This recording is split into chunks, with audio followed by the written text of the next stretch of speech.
Nueva sesión de este curso sobre diseño cívico.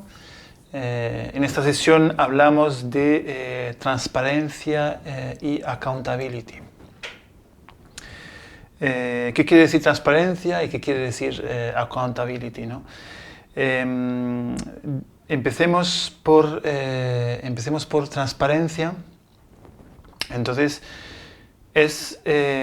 bueno, en este curso realmente estamos como tocando muchos temas, hablamos mucho también de actividades colaborativas, colaboración, hablamos de la hibridación físico-digital, hablamos de dimensión local, adocracia, nuevos sistemas de organización, etcétera, sistemas más distribuidos, etcétera, ¿no? Veremos sistemas de democracia líquida, multipertenencia, etcétera, ¿no? Pero en realidad todas estas reflexiones tienen necesariamente que tener en cuenta la transparencia, es decir, que cualquier actividad que incluya la participación de muchas personas, entiendo yo que necesita para que funcione absoluta transparencia, ¿no? En un grupo que se implica en un proceso, cuando un grupo, sobre todo, debería hacerlo siempre, ¿no? Pero sobre todo cuando hablamos de grupos no jerarquizados, la transparencia es uno de los elementos clave para que ese grupo pueda seguir funcionando, ¿no? Hemos visto el tema de la autocracia, ¿no? Si nosotros nos queremos autoorganizar, es importante que la información que se genera y de la que disponemos al momento del desarrollo de cualquier proyecto siempre sea accesible y sea compartida con todo el mundo, ¿no? ¿Por qué? Porque sabemos que la información en sí misma, el acceso a cierta información, entre comillas, privilegiada, es la que genera luego jerarquías, ¿no? Es decir, tener ciertos conocimientos que otros no tienen supone en muchas situaciones una ventaja sobre los demás. Y si nosotros estamos hablando de una colaboración, necesariamente tenemos que eliminar o evitar cuanto más posible la existencia de ventajas sobre los demás, ¿no? Queramos o no utilizarlas, ¿no? Pero el mero hecho de que exista una ventaja sobre los demás, al final, a la larga, o incluso no a la larga, empieza luego a minar y a debilitar un proceso colaborativo, participativo, etc. Entonces, es muy importante que tengamos siempre presente en una dinámica colectiva de pensar en cuáles son las herramientas, cuáles son los procesos que nos permiten visibilizar la información que se va generando en el mismo proceso, ¿no? Entonces, transparencia es una voluntad, pero no es además solamente el hecho de dar acceso, de abrir el acceso a todo el mundo, sino que también necesita de una acción hacia el otro, es decir, necesita simplificar el acceso, ofrecer de una forma proactiva el acceso a todo el mundo, ¿no? Insistir en la necesidad de todo el mundo de informarse. ¿Qué quiere decir esto? Que, digamos, de partida es fundamental que las puertas estén abiertas, que la información sea accesible, ¿no? Pero además es importante que en el proceso nos podamos dar cuenta y estemos enfatizando de qué manera justamente podemos acceder a esa información y enfatizando la importancia de acceder a esa información. Es decir, que todo el mundo se informe y que no, digamos, que no se generen, digamos, huecos en el que hay algunos que disponen de una información privilegiada y otros no, simplemente porque no nos hemos preocupado de informarnos. Ahora bien, luego veremos que también es muy importante mantener un equilibrio, es decir, que en un grupo existe también algo que es la capacidad justamente de delegar y de confiar en los demás, ¿no? Es decir, no estamos hablando de una información que tiene que ver con el control, con tener que conocerlo todo lo que hacen los demás, sino que estamos hablando de la necesidad de conocer cómo se desarrolla un proyecto para que a la hora que nosotros queramos o tengamos que desempeñar algún papel, dispongamos siempre de toda la información necesaria y no dependamos de las decisiones de otros o de la información que otros tienen y nosotros no. Entonces, resumiendo, como sabemos que siempre es difícil hablar de un equilibrio, lo que siempre tiene que estar claro es cómo yo puedo acceder a una información que yo necesito, ¿no? Aunque no esté accediendo continuamente a ella, saber siempre de qué manera yo puedo acceder a la información que además se está produciendo sobre la marcha, porque los procesos son así, ¿no? Entonces, lo que quiero decir con esto es que nosotros, aunque estemos definiendo cuáles son las dinámicas con la que nosotros damos acceso a esa información, según vayamos avanzando en un proceso, esas dinámicas muchas veces cambian, ¿no? Entonces nos tenemos que preocupar de volver a informar y que todos sepan cómo se vuelve a acceder a la información. Esto tiene relación con el accountability, rendir cuentas en castellano, es decir, que tengamos siempre, esto ya es como más en general, tiene que ver no solamente en los procesos de autoorganización, sino en cualquier proceso democrático, tener la capacidad de tener, digamos, una estructura de accountability, es decir, un sistema que permite a las personas que tienen ciertas responsabilidades o incluso ciertos líderes rendir cuenta, es decir, ofrecer la información, como decíamos antes, de lo que estás haciendo, pero al mismo tiempo ofrecer el espacio a las personas afectadas por el trabajo de esa persona, de preguntar y de pedir, digamos, aclaraciones o informaciones relativas a ciertas acciones en concreto. Es decir, que los líderes, los elegidos, etcétera, etcétera, realmente toman ciertas responsabilidades y esas responsabilidades, esas decisiones relacionadas con esas responsabilidades tienen que ser muy transparentes y al mismo tiempo las consecuencias de esas decisiones tienen que ser siempre muy visibles, ¿no? Y accesibles. Y entonces, de alguna manera, tiene que ser disponible y visible para cualquier persona ese resultado, ¿no? De esa forma, digamos que el elegido o el líder o lo que sea, el responsable, rinde cuenta de lo que está haciendo, ¿no? Entonces, eso quiere decir que hay que prever una serie de actividades, de información, lo que sea, periódicas,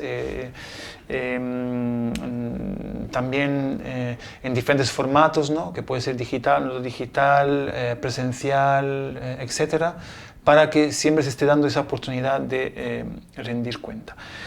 En ese sentido, digamos, entonces, juntando los dos conceptos, realmente, y además aprovechando las nuevas tecnologías, están haciendo proyectos muy interesantes, ¿no? Uno que me gustó mucho, que fue uno de los primeros que conocí, se llama Open Parlamento, y es una plataforma que nació en Italia, donde lo que nosotros veíamos era una lista de todos los diputados del Parlamento. Nosotros, digamos, podíamos ver todas las propuestas de leyes de cualquier diputado, pero también ver cuando esos diputados participaban o no a las sesiones de debate, y luego también había como una especie de inteligencia analítica inteligente, ponderando o resaltando cierta información que nace cruzando determinados datos, ¿no?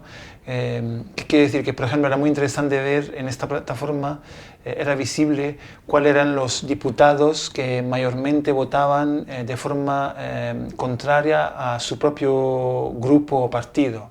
Digamos que eran, de alguna manera, los diputados rebeldes, ¿no? Y eso, digamos que es interesante ver en cierta medida también para ver la autonomía de cada diputado, por ejemplo, ¿no?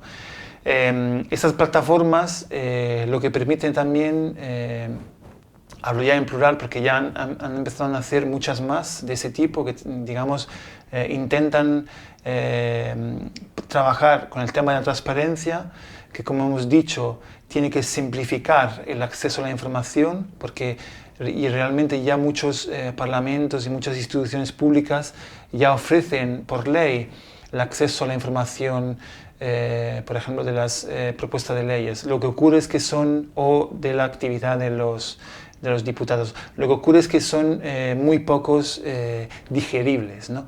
Realmente transparencia, por eso comentaba antes que transparencia es también hacer un trabajo de simplificación y accesibilidad de la información. Entonces, estas plataformas son los que ofrecen. Entonces, ya hay varias, como decía. Entonces, lo que ofrecen ya es que puede haber una especie de no simplificación, pero descripción más estructurada y más organizada, entonces más simple de entender, por ejemplo, de cuáles son las propuestas de ley, ¿no? Y a raíz de esas, también ofrecer una posibilidad de comentar y proponer cosas relacionadas con estas propuestas de ley. En cierta medida, luego por lo que tiene que ver con la accountability, en esa plataforma lo que ocurre es que nosotros podemos ver diputado por diputado cuál es su propia actividad, cuáles son las propuestas de leyes que ha hecho, qué ha votado en cada ley, propuesta de ley, etc., ¿no? Y eso es muy importante. Por ejemplo, en el caso de Open Parlamento, lo que te ofrece también la plataforma es que tú de alguna manera puedas adoptar, en cierta medida, seguir cuál es el trabajo de un diputado, ¿no? Y entonces tú te preocupas de, por ejemplo, incluso de publicar en esa plataforma cuáles son las declaraciones de ese mismo diputado para ver si luego lo que declara en los periódicos, lógicamente poniendo las referencias con los links originales de esos artículos que relatan lo que declara el diputado, ver luego si eso corresponde a lo que realmente esa persona vota en el Parlamento, ¿no? Porque muchas veces hay como un doble juego ahí, ¿no? Y como esa, digamos, hay muchas variantes, ¿no? Pero es muy interesante ver cómo podemos utilizar la tecnología para simplificar ese proceso de transparencia y esa accountability. Merece la pena citar también una fundación muy interesante que es Ciudadano Inteligente de Chile, que promueve un montón de herramientas y proyectos que trabajan en ese sentido.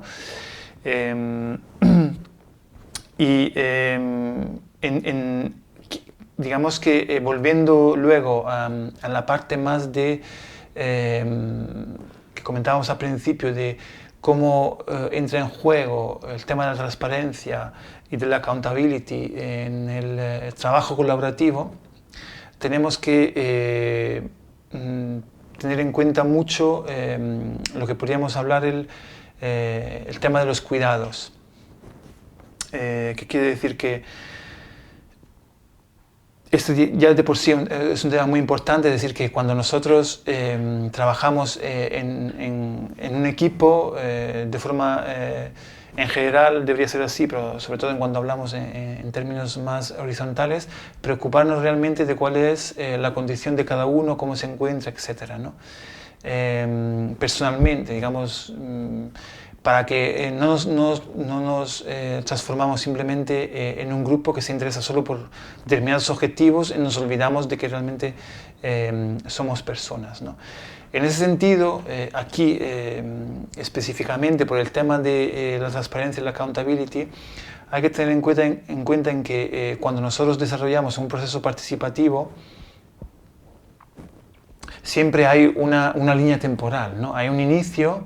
Entonces la gente se suma al proyecto al principio, seguramente ha habido una campaña de adhesión para implicar a mucha gente, etc. Pero digamos que hay un inicio, la gente se implica y empieza el proceso, ¿no? Entonces normalmente, para que el proceso sea bueno, lo que se intenta siempre es que se puedan sumar más personas, ¿no?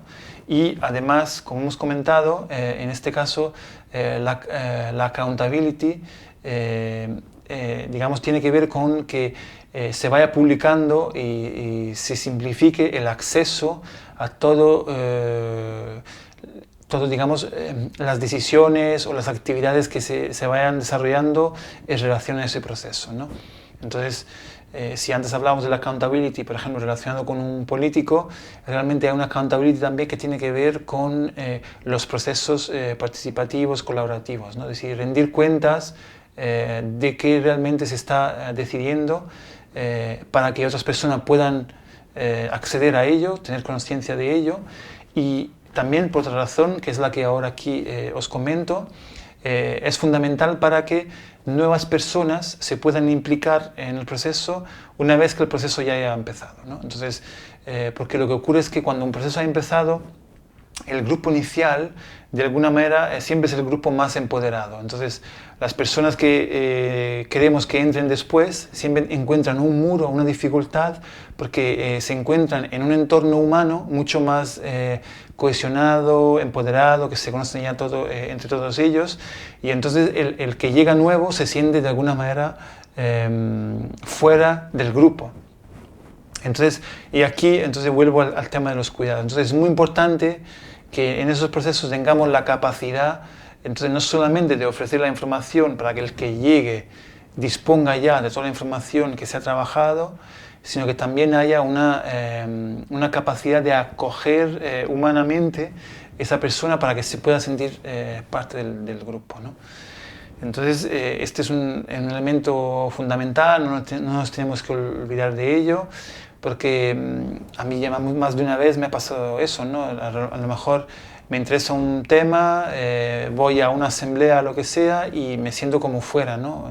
No sé muy bien la gente que se conoce, veo algunas personas que participan más, pero realmente nadie me ha, digamos, acogido, ¿no? Entonces, realmente lo que estamos hablando aquí que es incluso sería interesante que haya personas que se encarguen de ello, ¿no? Yo, afortunadamente, tuve la posibilidad, por ejemplo, en varios proyectos de experimentar eso y no sé, para algunos de vosotros a lo mejor también lo recordarán o habrán participado en un proyecto que montamos, un encuentro que montamos en Madrid que se llama Mid Commons, y entonces como era un encuentro entre muchas personas, nosotros realmente lo que hicimos fue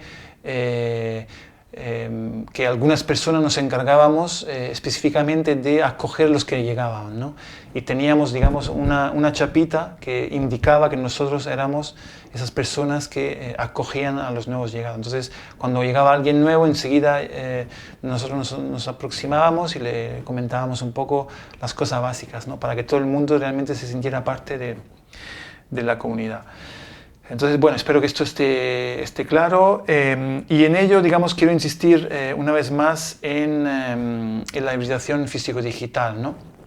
Es decir, que para que esto sea funcional es muy útil ese trabajo de publicar la información, simplificar el acceso a la información, etcétera, etcétera, etcétera, pero sin olvidarnos que luego también hay la posibilidad y la necesidad de encuentros presenciales. ¿Qué quiere decir?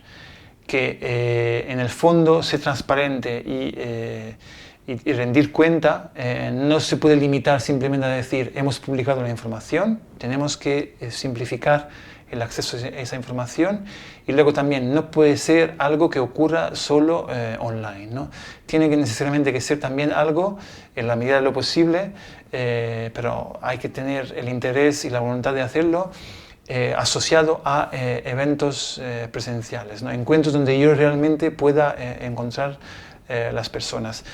En esto hay un tema fundamental que, bueno, es cierto, presencialmente, digamos, el alcance siempre es inferior a lo que yo puedo tener digitalmente, pero justamente por ello estamos hablando de que tiene que existir las dos, pero no por el hecho de que lo digital nos permite una mayor difusión y lo presencial un menor capacidad de interacción, tenemos que eliminar completamente la parte presencial.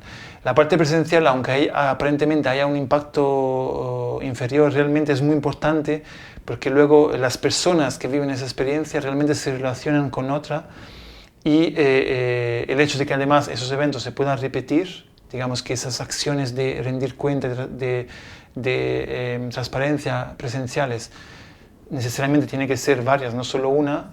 Eso permite a otras personas de tener un canal más de conexión, y el hecho de que haya habido una experiencia física real de algunas personas ya es importante para muchas otras, ¿no? El hecho de que otras personas saben que existe esa posibilidad, aunque no vayan, y que otras personas hayan ido, es fundamental para ello. Entonces, bueno, para esta sesión es todo.